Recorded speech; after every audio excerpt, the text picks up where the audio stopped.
We are live in Studio B with your day-to-day BYU Sports play-by-play. I'm Spencer Linton alongside Jarom Jordan. Trevor Matich of ESPN, college football insider and analyst, joins us on BYUSN for the second time in 4 days. I'm calling it an early Christmas present, Trevor. Happy holidays. How should BYU fans appropriately cope with what was a really frustrating loss to UAB in the holiday season? Well, emotionally, it's real. It's a real negative emotion, and that's okay. I think once that emotion subsides, though, it shouldn't cloud what the Cougars were able to accomplish this year. I mean, we know about going 6-1 against the Power 5, 5-0 against the Pac-12. What happened in the bowl doesn't take any of that away. But you can also look at how BYU had to deal with injuries down the stretch, losing some of their best players, especially on defense, not just down the stretch. I mean, Keenan Peely and Keenan Ellis were out in September, and then from October, early November, you're talking about Peyton Wilgard, Chaz Ayu, some of the best players on this entire football team, all playing on defense, all not available for the stretch run in November. And yet they were still able to have a strong finish. They still were able to beat USC at the end, and they were still able to go and put up a fight in this bowl game. I think this is one of the best performances I've seen from a standpoint of who they had available, and one of the best coaching jobs I've seen from what they did with the guys that they had available in terms of these BYU coaches that I think has happened in a long, long time. And so I'm not trying to be Pollyanna here. What I am saying is that the emotion is real, but that emotion should not diminish what this team accomplished and how it accomplished those things without some of their best players. It was certainly frustrating to lose the bowl game to UAB, a team that BYU felt like it should beat if it's number 13. You mentioned the injuries. Let's talk about kind of some of the moments in the game that stuck out. Tyler Allgeier was amazing. Let's just start there, and then we'll go to those. 192 yards rushing, 3 touchdowns, the greatest single season of rushing in BYU history by yards and just straight up against that schedule. It was incredible. He sets the single season record passing Luke Staley's 2001. I never thought I'd see that beaten, let alone this year. What he did this year was nothing short of incredible from Tyler Allgeier. Yeah, against that schedule with injuries also on the offensive line at times. You're right. And with all the things that you said about Tyler Allgeier's performance, his greatest play wasn't even a run by him. His greatest play was against Arizona State when he chased down that defender who was on a scoop and score. And he was on the way to the end zone, and Tyler jumped on his back, wound up with his right hand, and punched the ball out, and BYU recovered it. I mean, that was his greatest play, and it didn't even have anything to do with him carrying the football. So you talk about him being the greatest running back of all time at BYU. You can make a case he's the greatest football player of all time at BYU. What? Because of being a walk-on, then a linebacker, then what he did as a running back. You put that together, and he has to be considered in that conversation. Oh, considered in the conversation, sure. I thought you were saying he's better than Ty or Steve or Jim right now. I was like, whoa! But I see what you're saying. Those guys were all great players. They were all quarterbacks. I think you also need to consider the versatility of Tyler Allgeier and all the things he did and all the ways that he did it. And you're right, in the conversation is what I'm talking about. Yeah. He's the greatest walk-on turned running back in BYU history. Undoubtedly. No one's questioning that one, right? I hope not. If we want to get that specific, we need the caliper now in order to be able to get this stuff arranged. Trevor Matich of ESPN with us on BYU Sports Nation. We're discussing Tyler Allgeier at the moment. Based on his last game performance, Trevor, and certainly NFL eyes watching him, was that the proper send-off for Tyler in terms of maximizing his potential draft stock? For him, yes. I mean, the loss doesn't affect what scouts will think about his performance. So keep this in mind, too, that UAB's defense was the top defense in Conference USA. So he did it against a very stout bunch of defenders. And I think that when you're a scout looking at Tyler Allgeier, what you're seeing is a complete player, just a complete player. We know how he runs. He's got breakaway speed at the college level, which will turn into very good speed at the NFL level. He can catch. He can block. He did some good blocking for Romney in pass plays in this game against UAB. And so those things are what they're looking for in a back that they can use on all 3 downs instead of just first or second down, or instead of just third down, and you can't trust him for the others. He can do all of those things. Now, I think that if he goes today, not today, but if he goes now into the NFL after this season, he'll be ready for it. He'll absolutely be ready for it. I would give him this bit of counsel. Don't try to run over people as often as he does in college, especially in the front seven, because that'll wear him down pretty quickly.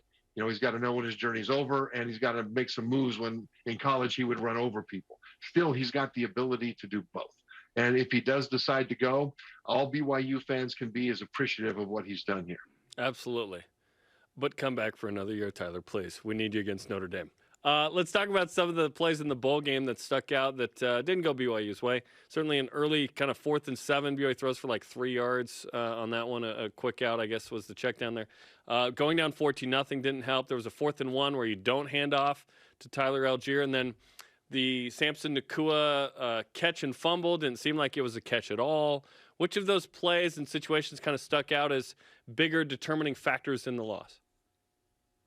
Well, let's talk about 2 of them. I think that 4th down where they handed off to Mason Wake, I was fine with that.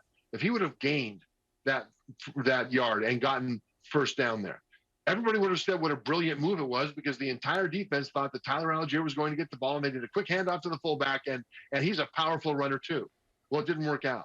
But I still think the logic behind making that play call to begin with was fine. It's just the play didn't work out. Then that fumble that wasn't a fumble, I agree with you. That you've got to catch the ball and control it, get a foot down, then make a move common to the game in order for it to be a catch. I think that Samson had that ball in his hands briefly, but then he took his head away from the catch and started to look downfield, and he immediately muffed that ball, immediately. And so it wasn't like he caught it, ran a step, and then muffed it. He caught it, and then it started to come out.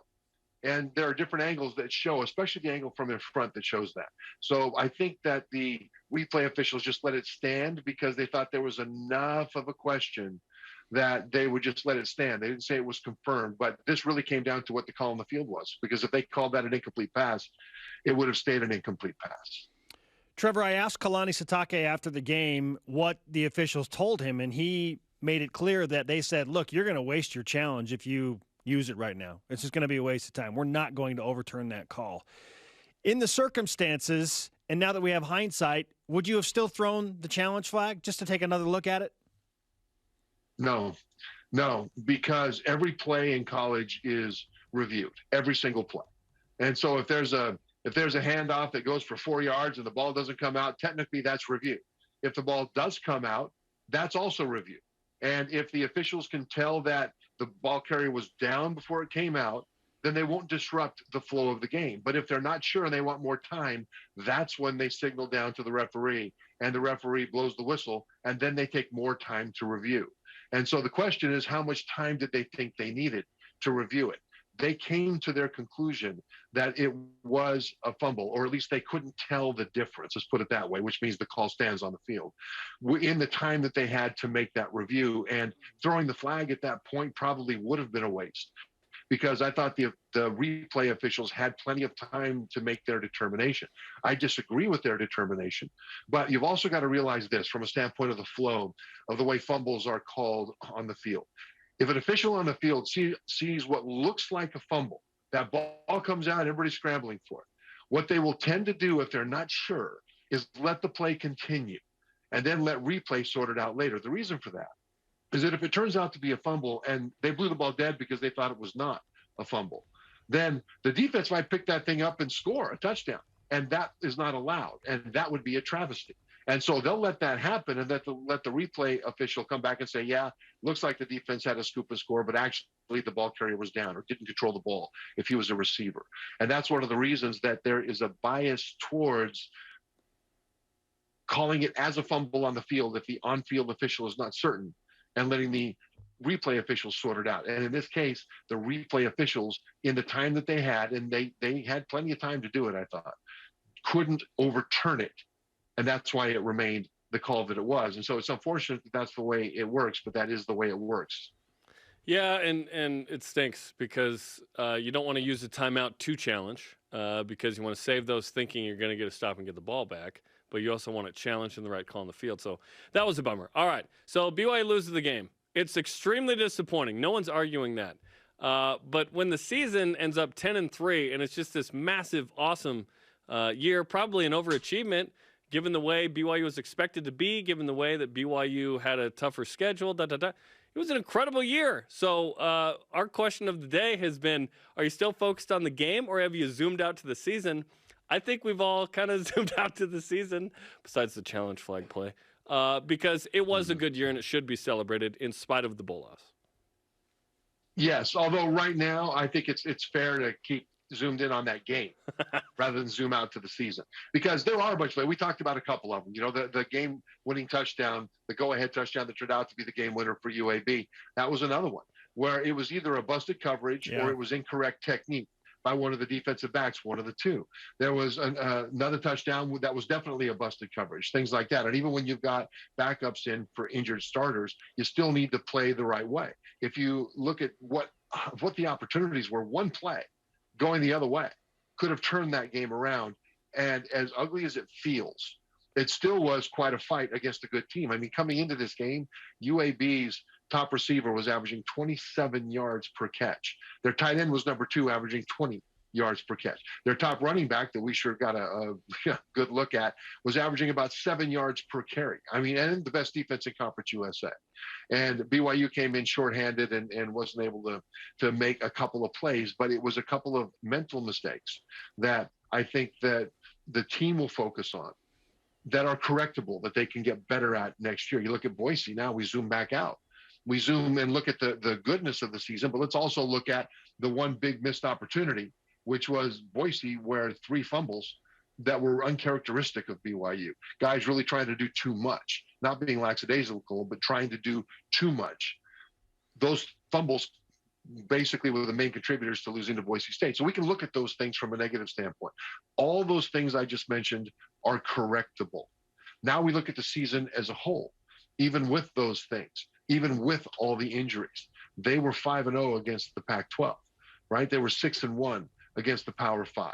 And these are things that BYU had never done before, and very few seasons could they have done it. And so I think you've got to put all that together once this emotion fades and see this for what it is. Because as a player, it really annoys me when a tight game against a rival, for example, comes down to, or a championship game, comes down to one play and the other side made it and you lose. And everybody says what a loser you are. You lost. You can't win. Well, wait a minute. There were 150 plays in that game, maybe 200 plays in that game. And we won our share of those plays. Those didn't go away because one play went the other way at a key moment. And so as you look at this team, it's important to look at them from that standpoint. They achieved tremendous success in so many ways in this season. Didn't end the way they wanted it to end. But at the same time, that doesn't erase all the great things that they did. I say this not as a guy that played football at BYU. You guys have known I've been, critical when I need to be. I've been as fair as I can be as I talk about these things, because if I'm not fair, then people wouldn't believe what I'm saying. So I'm now being fair to those players and those coaches who I think, even though this ended badly, those guys did a phenomenal job this year. 10 wins in 2021. Who knows what's to come in 2022? Whoa! In the final year of independence. Trevor, great stuff. Happy holidays and a Merry Christmas to you, and we'll talk to you again soon. Thanks, guys.